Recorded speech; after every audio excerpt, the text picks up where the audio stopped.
The last grab we're gonna go over in chapter 2 is going to be a front headlock. Now, once again, this is something that you'll see on occasion with street fights where guys will sit here and just start kind of ripping on the neck a little bit, or they'll hold on and just start kind of punching them and doing what they need to do.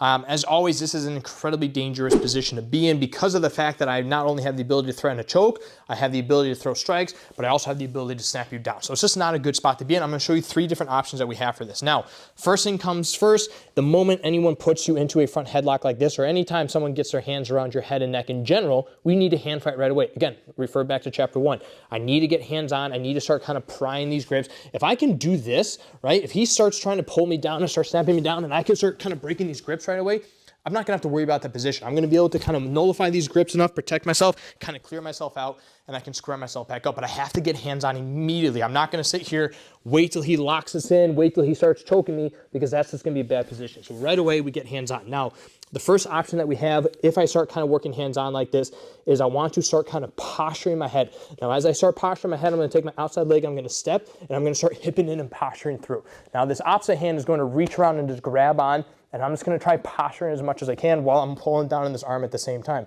At this point, I'm gonna start kind of working myself off to the side, and what I'm looking to do is take my head and actually look to his far shoulder. So if we turn this way a little bit, I'm trying to look all the way over as if I'm looking towards you all right now, and as I'm doing that, I'm gonna start kind of working around the back side of the body. Now, if I can now lock my hands on the far side and start pulling myself through, even if he's holding on from here, there's not much that he can do in this point. I can even hip in, pick him up, and slam if I want to, or I can kind of continue walking around, and exactly, eventually that hand's gonna fall off. In order to do that successfully though, I have to be able to, again, hand fight right away, posture, and again, I have to step, hip in, and posture. This is the motion I need to do, and then we can start kind of turning from there. Now, the second option that we have is I'm gonna pull down on the hands. This time I'm actually gonna grab behind the elbow. If they were wearing a longer sleeve shirt or a jacket, I'd pull down on the sleeves a little bit. But now I'm starting to pull this arm down. And now what I wanna do is I'm gonna step again to the outside, but now I'm gonna take my inside leg and I'm gonna step back. And as I step back, I'm taking my head and I'm trying to pull my head through almost to, again, where the point I'm on a 2-on-1 grip, and I can now lock up with the person and we can kind of go from there. So if we do this from a different angle, right? I'm gonna get heavy on the hands. I'm gonna grab behind his elbow. Again, I'm gonna set deep, start posturing a little bit just to put some pressure. As I step back, my head's gonna pop through as I pull this arm with me at the same time. And right away, I'm pressing my head back in. Again, utilize that good head pressure, start driving back into the person. We're in that 2-on-1 grip. Again, I can take the person down from here. We have all those Russian tie options. I can do the damage, but it allowed me to kind of free from that position as a whole.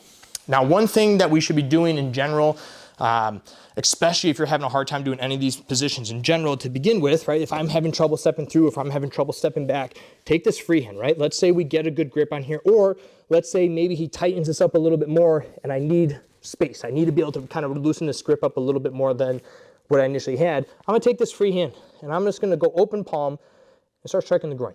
To start doing some damage here. Maybe I'll grab the groin, maybe I'll start throwing hammer fists, but I'm gonna start doing damage to the groin. Now, if he completely lets go, beautiful.